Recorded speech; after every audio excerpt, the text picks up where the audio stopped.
about mga ko naman, political ambitions, no? Wow. Dahil nung Secretary of Justice si Boying, tapos ikaw ay DILG, di hama kayo pinaka-powerful na pamilya sa kabinete. Napaka-powerful ng dalawang ko na yun, dalawang ahensya. Meron mo, Secretary of Justice, Secretary ng DILG. Ngayon, hindi naman siya humina dahil ombudsman naman siya. Oo. Mas maraming problema, pero ombudsman naman siya. Tapos yung naiwan sa DOJ, kabitenyo rin. Tama, mayor Dating namin. mayor na Mendez. Mayor namin. No, diyan ako mahilig sa Mendez nun. Sarap ng kape dyan. Oo naman. Oo naman. Oo. Siya yung Hakubina. Hakubina, kasabihin niya, di ba? Kaya,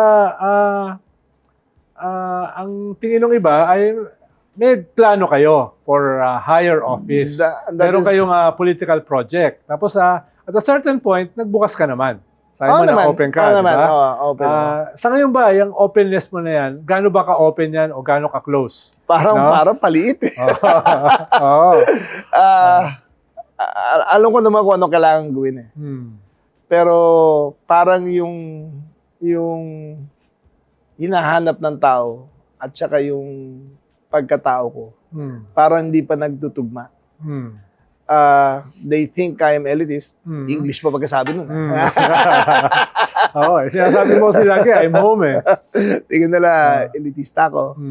Tingin nila out of touch. Tingin nila mayabang ako.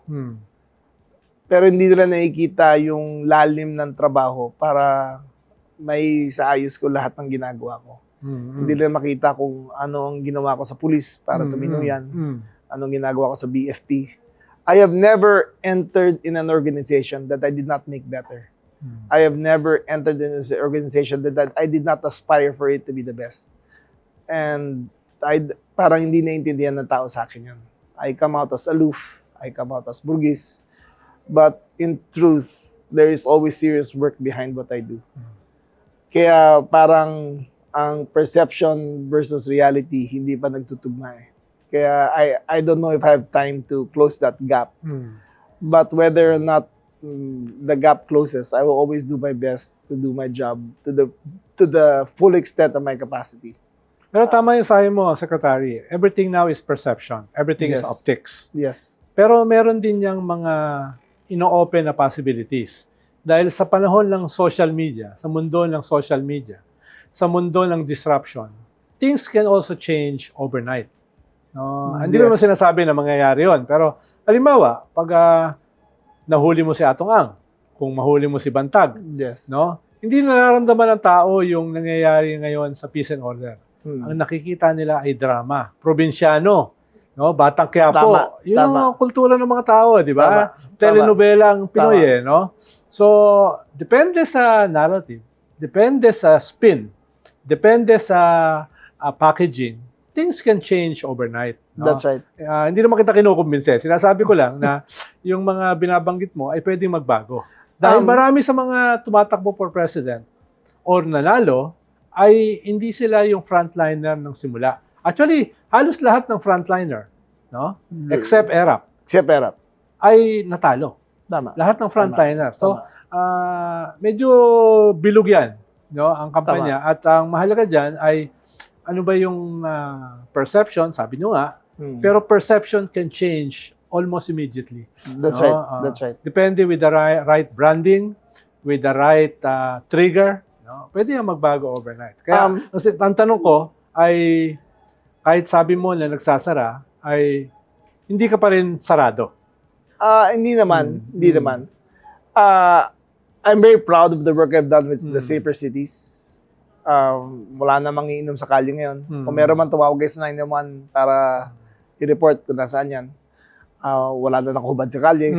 Diba? Ikaw, bawal ka na maghubad sa kalye ngayon. Diba? Paano yung mga senador na mga nakakuan, na fishnet t-shirt? Puhulihin niyo ba yun?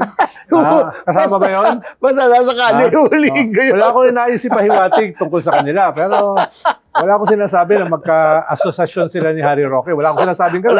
Wala ka alam. Pero, senador, naka-fishnet t-shirt. Hindi maganda. No? Pero, the streets are safer. The streets are quieter. Homicide is down. Thefts are down. Rape is down by 80%. Hmm. Ah, Even sa Davao, na rape capital ng Pilipinas? hindi. Oh, even in the, ano pa, ano pa ba, physical injuries is down. Hmm. Kasi yun ang number one pala sa source ng away eh. Yung mga tambay sa kalye. So, pinapaalisan namin ngayon yan. Huwag na ganyan. The people own the streets, Yes. not one group owns So, the hindi streets. na natatakot lumabas yung mga tao. Hindi na, kahit saan ako pumunta ngayon, yung mga nakakausap ko ng yung mga nagsisilbi sa mga restaurant, yung mga, kahit kung nagpapagupit ako, sinasabi nila, bigla doon tumahimik ang mga lugar nila. And that's one thing I'm very proud of the PNP. They bought in. Diba? At saka nagkatrabaho talaga sila. Kaya nga, yung for the first time, yung peace and order is not in the top 10 of the list ng, ng concerns.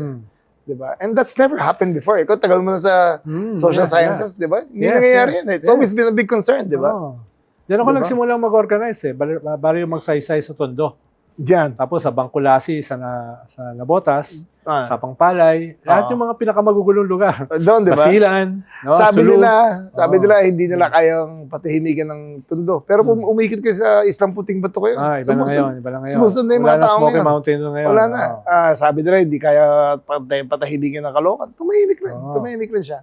It's ano eh, alam mo mga Pilipino, sumusunod sa batas yun kung nasa ibang Oo. bansa eh. Oo.